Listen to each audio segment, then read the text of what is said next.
Nathaniel Rono. Hi, I'm Christine Rono.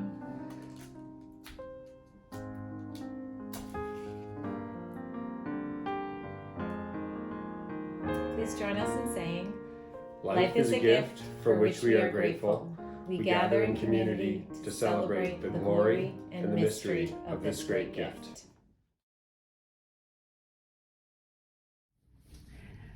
Hi, my name is Chris Holton Jablonski.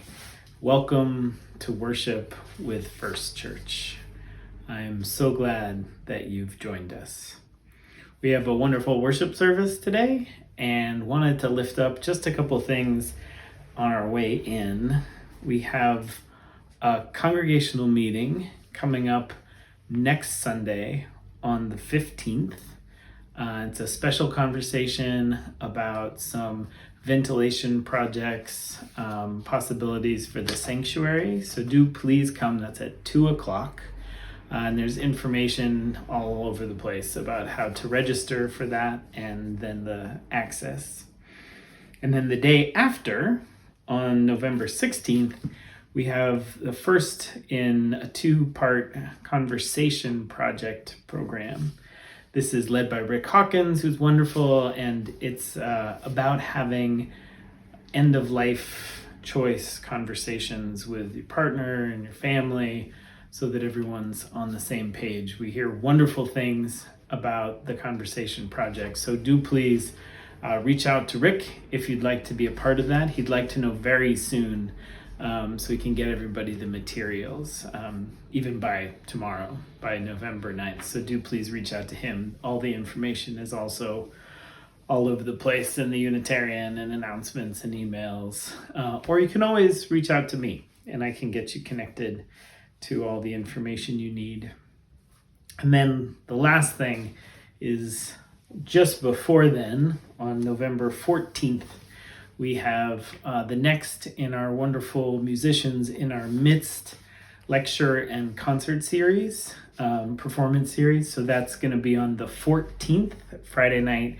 And it's Claire McNamara, our beloved music director Ian Garvey's recently betrothed wife. She's wonderful. She's sung a bunch in worship. You've probably heard her beautiful voice, and she's fascinating. So it'll be a really interesting program on the 14th. So much else. So do please check out all the wonderful information we're sending. And so for today, we will begin with Mending by Nancy Schaefer. How shall we mend you, sweet soul? What shall we use, and how is it in the first place you've come to be torn? Come tell me. We will find a way to mend you. I would offer you so much, sweet soul. This banana, sliced in rounds of palest yellow atop hot cereal, or these raisins scattered through it, if you'd rather. Would offer you cellos in the background singing melodies Vivaldi heard and wrote for us to keep. Would hold out to you everything colored blue or lavender or light green. All this I would offer you, sweet soul. All of it or any piece of it might mend you. I would offer you, sweet soul, this chair by the window, this sunlight on the floor and the cat asleep in it. I would offer you my silence, my presence, all this love I have, and my sorrow you've become torn. How shall we mend you, sweet soul? With these, I think gently, we can begin. We will mend you with a rocking chair, some raisins, a cat, a field of lavender beginning now to bloom. We will mend you with songs remembered entirely the first time ever they are heard. Will we mend you with pieces of your own sweet self, sweet soul, with what you've taught from the very beginning. Come, let us worship together.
We are working to be free. Hate and greed and jealousy. We are working to be free. We can feed our every need. We can feed our every need. We can feed our every need. Start with love, that is the seed. We can feed our every need. Peace and freedom is our cry. Peace and freedom is our cry.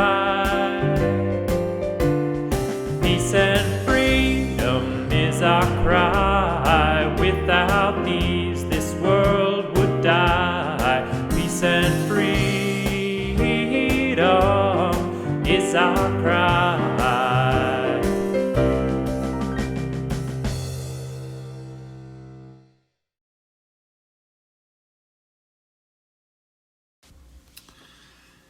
Today I flew a kite, to let it soar to the highest of heights. I untied the string, and boy did it zing, it soared at the highest of heights. And when I flew this kite, it decided to put up a fight. It pulled me around, I hit the ground, as it soared at the highest of heights. It's true that I love this kite. It had everything, whistles and lights. But laying there bruised, I had to choose to hold on or let it take flight. And today when I flew this kite, I had to ask, is it worth the fight? That's when I held on to the ends and I called all my friends, and boy, was it a glorious sight. I saw everyone cling to this kite, even the kid who's known to bite. To have friends by my side reminded me why I chose to hold on tight. I knew I wasn't alone in the fight. This is the part of our service where we invite an offering to help support the good work of the church both within and beyond these walls. In this strange and different time, we are doing this a little bit differently. You can go to uubelmont.org/giving and make a donation there, just as you would if we were passing the plate together. And we are excited for a new initiative we started during the pandemic. We are now sharing all of our offerings, somebody new every month. And so this month, we are sharing all of the offerings with the Belmont Food Pantry, whose work has been making a crucial difference in the lives of so many of our neighbors right here in Belmont.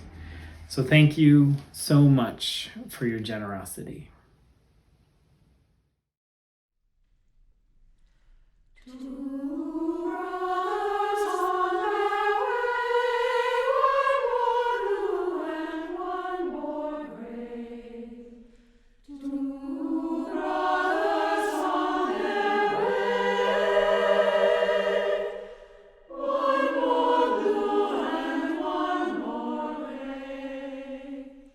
One more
How shall we mend you, sweet soul? What shall we use, and how is it in the first place you've come to be torn? I would offer you, sweet soul, this chair by the window, this sunlight on the floor, and the cat asleep in it. I would offer you my silence, my presence, all this love I have, and my sorrow you've become torn. With these, I think gently, we can begin.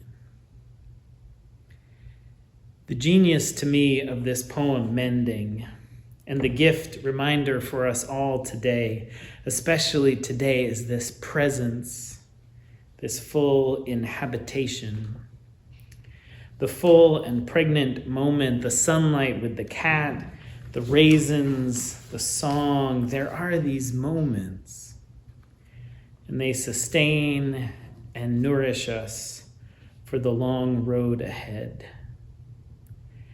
I have been thinking a lot about the long road this week, especially in the midst of the home stretch of this election, still waiting to know the very most final results at this moment.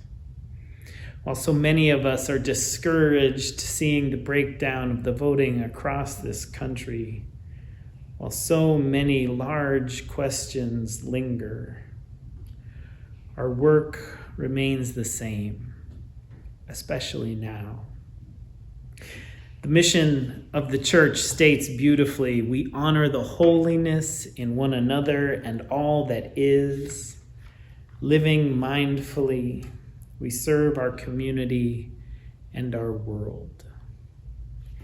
This is our work, now and always. To seek out the connections which surround us, to see the sacred in ourselves and in the entire world, to make choices and build lives that honor that seeing, and then to commit ourselves to the path of deepening wisdom.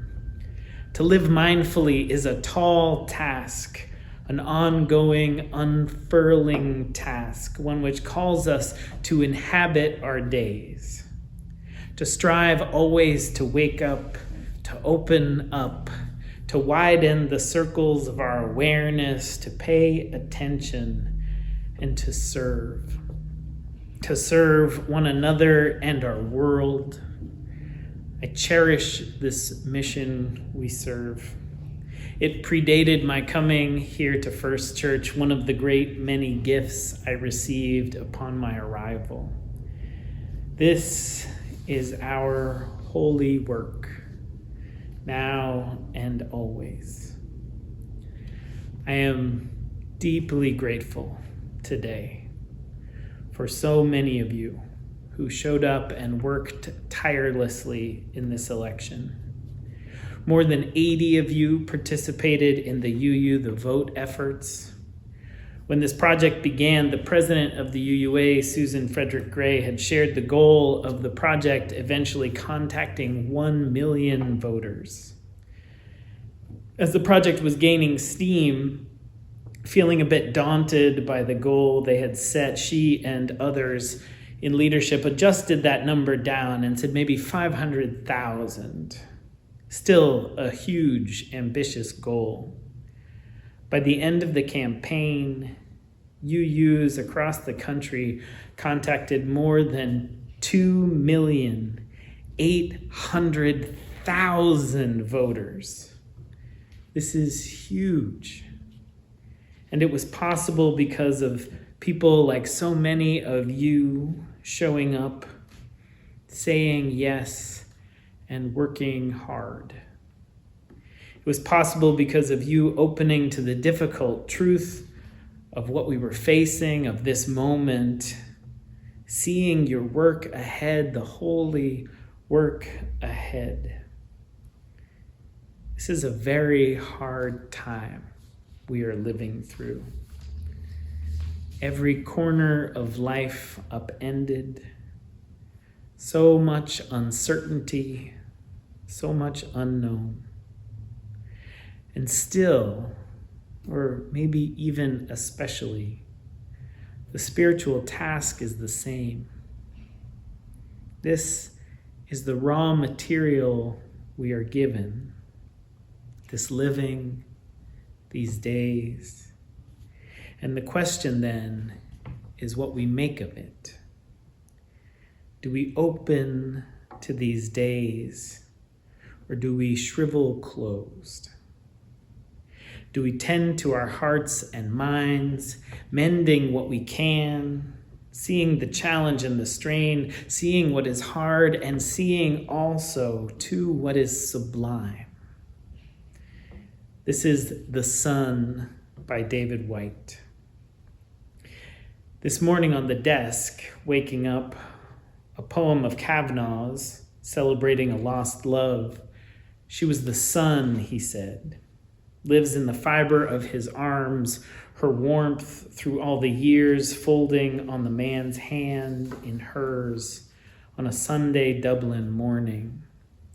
Sometimes reading Kavanaugh, he says, I look out at everything growing so wild and faithfully beneath the sky and wonder why we are the one terrible part of creation privileged to refuse our flowing.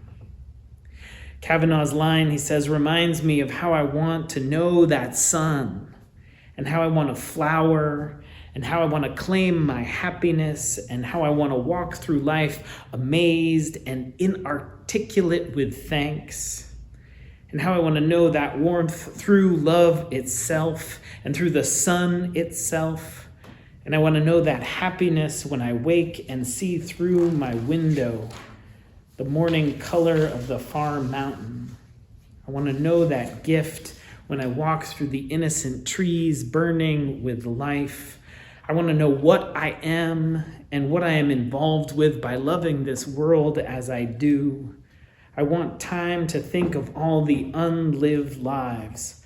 Every year, keep me faithful and help me realize there is more to lose than I thought and more at stake than I could dream.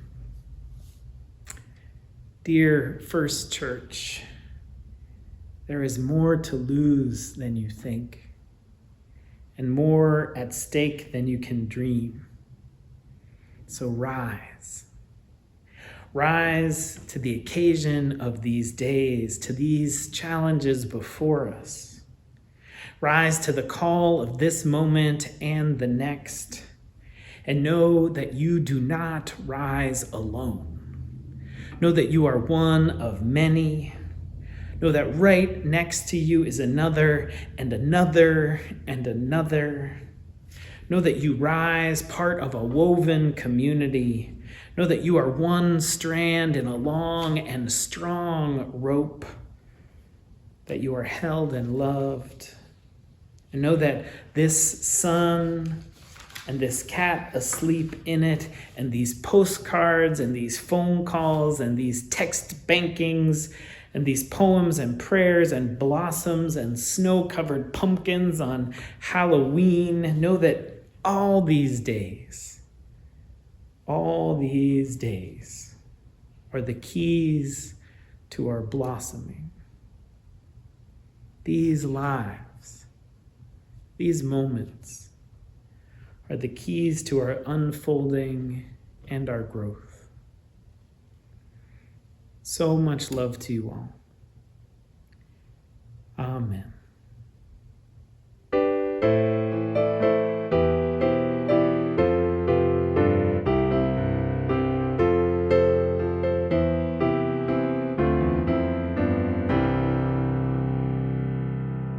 We'll build a land where we bind up the broken. We'll build a land where the captives go free, where the oil of gladness dissolves all mourning. Oh, we'll build a promised land that can be. Come, build a land where sisters and brothers, anointed by God, may then create peace, where justice shall roll down and peace like an ever-flowing stream. We'll build a land where we bring the good tidings to all the afflicted and all those who mourn, and we'll give them garlands instead of ashes. Oh, we'll build a land where peace is born.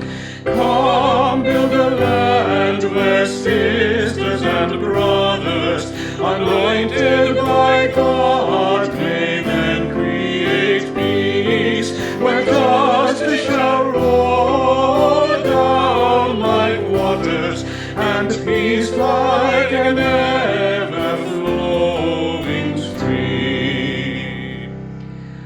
We'll build a land building up ancient cities, raising up devastations from old, restoring ruins of generations. Oh, we'll build a land of people so bold.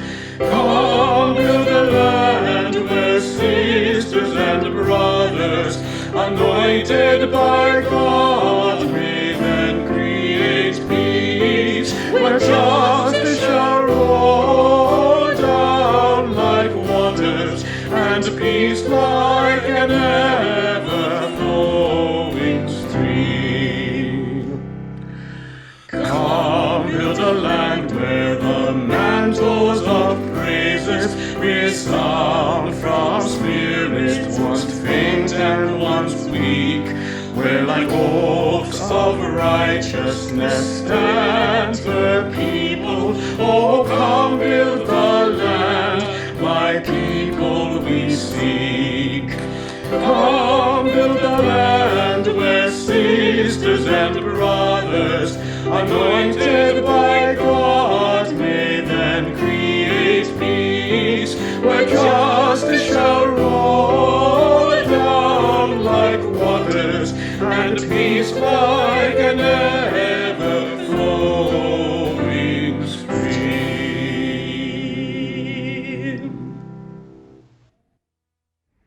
We give thanks for hot cereal and raisins, for cellos in the background.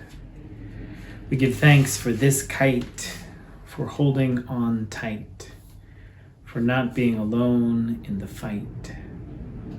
We give thanks for all that mends us, for all that sustains us for the long road ahead. We give thanks for the holiness of one another and all that is, for mindfulness, for service. We give thanks for purpose and passion, for millions of voters contacted. We give thanks for knowing warmth through love itself. We give thanks for knowing what we are involved with by loving this world as we do, for this woven community, for this deep and strong fiber of connection. We give thanks for this path before us, for these days, for these lives. Amen.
you.